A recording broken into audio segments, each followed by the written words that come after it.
Magandang araw mga kaibigan. Bigyan natin ng reaction, opinion ngayon itong post ng Masang Pilipino. Ito po pahayag ng Pangulong Marcos Jr. tungkol sa pagkakaibigan nila ni VP Sara. Sinabi pang Pangulo na baka daw nabudol siya ni VP Sara. Nabaliktad na hinoon. Okay. President Marcos admits that it's possible that Vice President Sara Duterte nabudol siya. Amid the deepening misunderstandings between President Ferdinand Bongbong Marcos Jr. and Vice President Sara Duterte, the President admitted that the Vice President may have made him believe about their relationship. This after Duterte said that she doesn't consider Marcos as a friend. According to the President, he thought they were fine and friends. But now, she seems to have mistakenly thought he. Ito ang pahayag mismo ng Pangulo. I always thought that we were friends. But maybe I was deceived.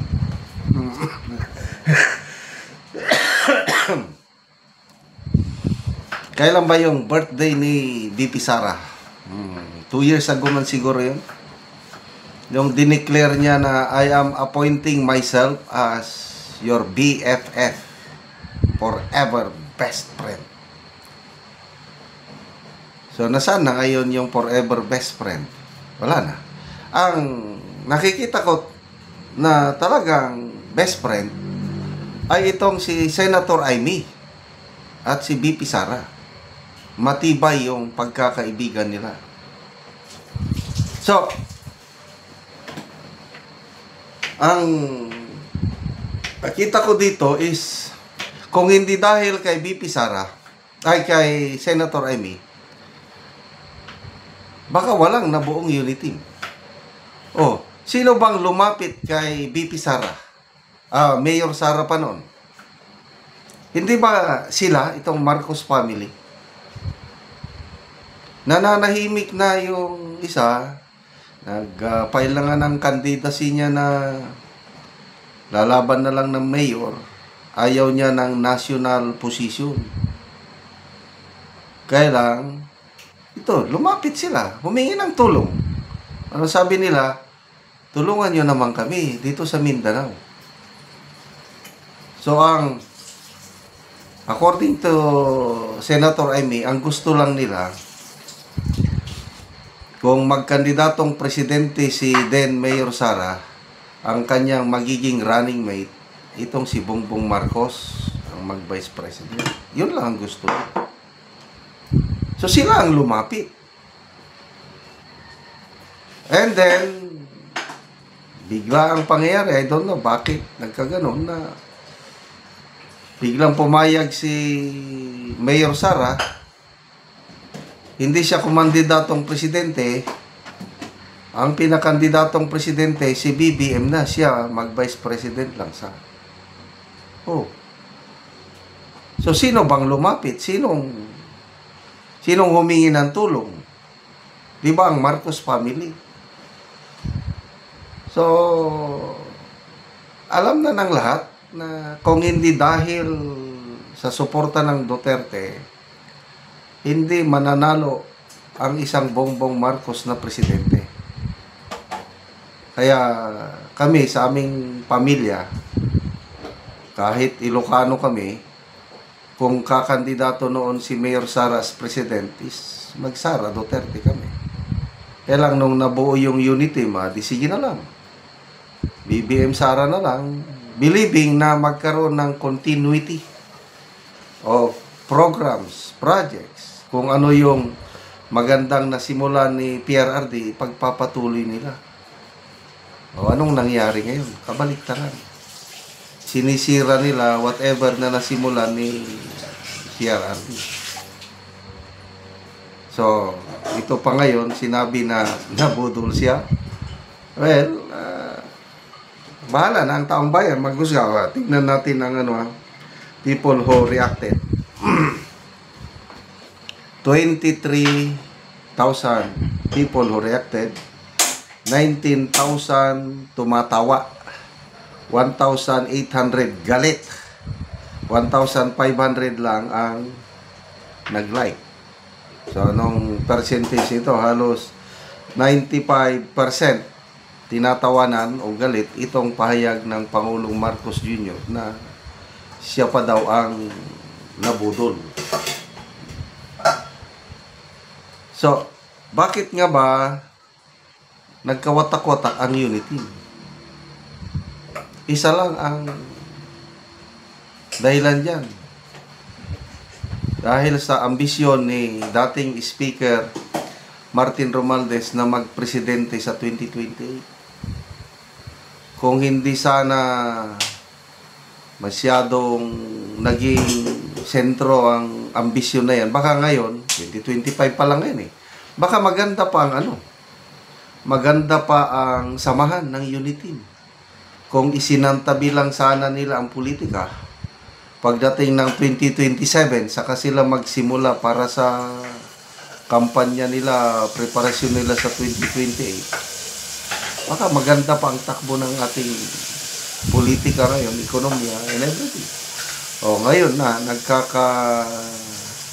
delikado na ang ating ekonomiya dahil sa talamak na korupsyon.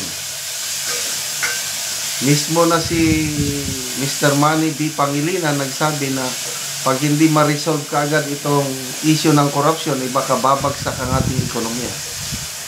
Yung dating Bangko Sentral ng Pilipinas na opisyal, Ms. Cora Godete, sa kanyang post, 5 trillion pesos ang nawala sa market capital mula noong December 2024 up to October 2025. Ganon katindi ang paglagas ng investors' confidence sa Pilipinas. So, nakakatakot na. Sana ma-resolve kaagad itong corruption issues. But the way things is going on now, parang malabo. Dahil ngayong ICI, ayaw nilang sa publiko ang hearing para may pinagtatakpan. Yung Blue Ribbon Committee naman, ihihinto na nila. O ano pang asahan natin? Wala na. Okay, salamat mga kaibigan sa inyong pagsubaybay sa ating channel. Nakakatulong kayo ng malaki sa tribong Talandig ng Bukidnon dahil ang income natin sa channel na ito is pantulong natin sa tribo. Sa ngayon, namimigay tayo ng mga libreng yero at pako para makapagpatay naman sila ng mas maayos na tirahan. Panoorin nyo ang video na ito. So, karon mo na ni si ate ang matagaan og yero. Manani ang slot sa balay ni ate. So, pagkakit kayo.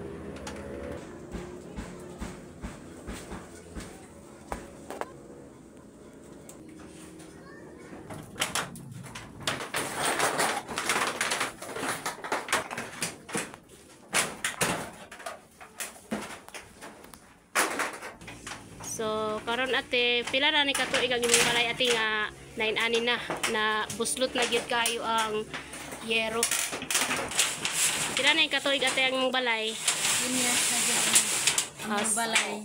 So 10 years nang imong balay. So busa 9 ani na siya na kuan na siya kanang guba na kay buslot na. So tuluanan mo kung ulan ate. Tungod sa kalisod di gyud mo makapalit og sin. Kay ko to bra sa among pagkaon. So na kay anak te. Naa. So pila ka buki mong anak? Sabot. So isa ang anak ni ate. So asay mong bana ate? Nagtrabaho. So nagtrabaho ang imong bana. So ikaw lang na dire. So si ate guba na ilang balay busa kung muulan, tuluan na gid kay sila busa gitagaan nato sila og yero aron sila makaatop. Dako gyud ako pasalamat sa Ginoo kay natagaan na ni Giero. Sa nag-sponsor, dagan pa ang tagaan ani. So si ate, so muna ilang itsura sa ilang balay. O luoy gid kay sila. Kay ang ilang paningkamot kutob lang gid taon kung makakwarta sila sa ilang pagkaon.